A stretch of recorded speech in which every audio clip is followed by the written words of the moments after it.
नमस्कार सर। नमस्कार। अभी जैसा कि आपने बहुत सारी बातें बताई अच्छी अच्छी खेती के बारे में कि खेती हमें वैज्ञानिक विधि से करनी चाहिए। तो मैं सबसे पहले ये जानना चाहूँगा कि जो पारंपरिक विधि है और वैज्ञानिक विधि है उसमें क्या अंतर आपको लगता है कि क्या अंतर हैं जिनको इम्प्रूव करके हम मतलब अपनी गुणवत्ता को बढ़ा सकते हैं? परंपरागत खेती और वैज्ञानिक विधि में अब नई नई तकनीकें आई हैं, जी। तो नई तकनीकों को हमको प्रयोग करना चाहिए। मेन खेती में जो है प्रजाति का चयन। अच्छा। जैसे 0238 गन्ने की प्रजाति, ठीक उसने है। चीनी मिलों को माला माल किया, किसानों को भी माला माल किया। अब किसान उसका मोह नहीं छोड़ रहे हैं। 0238 की गन्ने की बुआई कर रहे हैं, उसमें बीमारी आ गई, रेड राट की समस्या आ गई, वैज्ञानिकों ने हाथ खड़े कर दिए। किसान उस गन्ने को बो देते हैं और उसमें जो है बहुत सारी दवाई का स्प्रे होता है, बहुत सारा उसको बचाने की कोशिश में बहुत सारा पैसा खर्च हो जाता है, और जब पैदावार होती है तो उसकी जो है पैदावार बहुत कम होती है और किसान को घाटा होता है।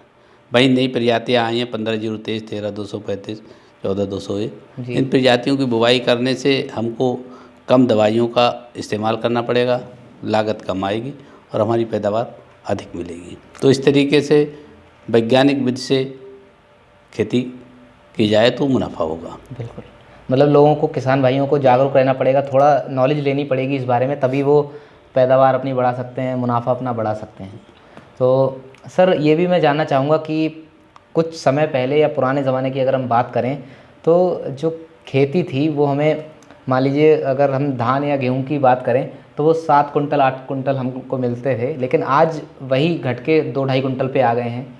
तो हमारी ज़मीन की जो गुणवत्ता है वो क्यों कम होती चली जा रही है? नहीं, हम अंधाधुंध रासायनिक खादों का, रासायनिक दवाओं का प्रयोग कर रहे हैं, जिससे हमारी ज़मीन की उर्वरा शक्ति कम हो रही है। तो हमको अपनी उर्वरा शक्ति बढ़ाने के लिए जैविक विधि से खेती की ओर बढ़ना होगा। जैविक विधि से खेती के लिए हमें सबसे पहले तो अभी गेहूँ खड़ा है, ठीक है। गेहूँ कट जाएगा हमारा, तो जल्दी से ढैंचा की बुवाई कर दें। ढैंचा कहीं भी कृषि रक्षा केंद्र पे और तमाम दुकानों पे आसानी से मिल जाएगा, और ढैंचे की बुवाई कर दें। धान लगाने से पहले ढैंचे को खेत में जो है पलट दें, तो उससे हमें हरी खाद मिलेगी और हमारी ज़मीन की उर्वरा शक्ति बढ़ जाएगी, हमारे खेत की और फसल की पैदावार बढ़ जाएगी। सर जब जैविक विधि से मतलब खेती की जा सकती है तो लोग रसायनों का प्रयोग करते ही क्यों हैं? नहीं, रासायनिक का प्रयोग जो है ज़रूरी है, लेकिन हमको कम से कम रासायनिक खादों और रासायनिक दवाओं का प्रयोग करना चाहिए। क्या इसका ये भी कारण हो सकता है कि लोगों को उतनी नॉलेज नहीं है इस बारे में? हाँ, नॉलेज भी नहीं है और नॉलेज प्रचार प्रसार की कमी है। जी। धीरे धीरे जो है हम रासायनिक खादों और रासायनिक दवाओं को कम करें। बिल्कुल। तो कम करेंगे तभी शायद हम वापस उस पर हाँ, पहुंच पाएंगे, है ना? हाँ, गुणवत्ता जब बढ़ेगी तभी हमारी। हमारी ज़मीन की उर्वरा शक्ति बढ़ेगी और हमें अधिक पैदावार जी। मिलेगी।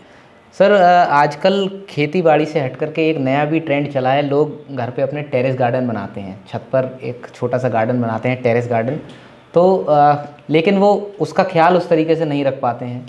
और तो क्या छत पे एक गार्डन तैयार करना वो ठीक है? नहीं, अच्छी बात है, छत पे आप करिए, गमले में करिए, आपके सामने लान है उसमें करिए, जी। तो ये अच्छी चीज़ है। इस आप अपनी तरीके से करेंगे तो उसमें रासायनिक खादों, रासायनिक दवाओं का कम प्रयोग करेंगे और आपके लिए, वो आपकी सेहत के लिए फ़ायदेमंद होगा। सर जो डेकोरेशन के लिए घर में इस्तेमाल होते हैं, प्राकृतिक पेड़ पौधे लगाने की बजाय अगर हम इस तरीके के आर्टिफिशियल पेड़ पौधे लगाते हैं तो ये कहाँ तक सही है? ये तो एक वैकल्पिक व्यवस्था है, ये सुंदरता की ओर ले जाता है, लेकिन हम कोशिश करें कि प्राकृतिक पौधे अपने घर में लगाएं, उससे हमें ऑक्सीजन मिलेगी, उससे बहुत सारे फ़ायदे हैं। ओके। तो सर हम क्या ये बता सकते हैं कि लोग हिंदू धर्म में पीपल की पूजा करते हैं, पीपल के पेड़ की पूजा करते हैं, बरगद के पेड़ की पूजा करते हैं, वो क्यों करते हैं? पीपल का पेड़ हमारे लिए बहुत उपयोगी है। अन्य पौधे, पेड़ पौधे जो है हमें 24 घंटे में 12 घंटे ऑक्सीजन देते हैं और 12 घंटे कार्बन डाइऑक्साइड छोड़ते हैं। पीपल का पौधा हमें 24 घंटे ऑक्सीजन देता है और उस पर बहुत सारे, आपने देखा होगा, पीपली आती है छोटी छोटी, उससे बहुत सी चिड़ियों को भोजन मिलता है। तो उसके लाखों फ़ायदे हैं और उसको जो है धार्मिक रूप में भी हम उसकी पूजा करते हैं। हमारे धर्म ग्रंथों में भी उसकी पूजा इसीलिए बताया गया कि उसका संरक्षण हो। पीपल के पेड़ अधिक से अधिक लगाएं, जिससे चिड़ियों को उनका ठिकाना मिलता है, उनको भोजन मिलता है, हमको भी 24 घंटे ऑक्सीजन मिलती है। ठीक तो पीपल का पेड़ हमारे लिए बहुत उपयोगी है। है। सर, जो खेती किसानी लोग करते हैं, गेहूँ या धान जो अनाज उगाते हैं, उसमें मुनाफा हमें ज़्यादा होता है, या फिर जो हम बागवानी जो फल उगाते हैं उसमें ज़्यादा मुनाफा होता है? मुनाफा तो बागवानी में ज़्यादा होता है, लेकिन बागवानी जो है वो कठिन है। कठिन काम है।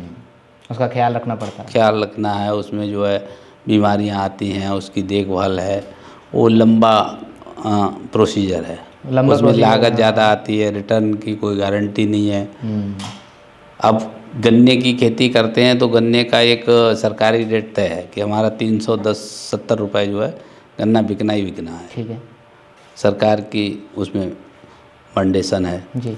गेहूँ करेंगे तो उसकी सरकार 2500 रुपये सरकार क्रय कर लेगी। बागवानी में ऐसी कोई गारंटी नहीं है। ओके। उसमें बहुत मुनाफा भी हो सकता है, आगे आने वाले समय में बिल्कुल। प्रॉफिट कम भी हो सकता है, लेकिन साथ साथ में जो है प्रयास करते रहना चाहिए, ज़्यादा नहीं तो थोड़ी हमें बागवानी की ओर बढ़ना चाहिए। आपसे बात करके मुझे बहुत अच्छा लगा और आपके सभी जवाबों से मैं संतुष्ट हूँ पूरी तरीके से। मुझे आपके साथ सर बात करके बहुत अच्छा लगा। तो आपका बहुत बहुत धन्यवाद कि आपने अपना कीमती समय दिया और आप हमारे स्टूडियो में आए। तो सर बहुत बहुत धन्यवाद आपका।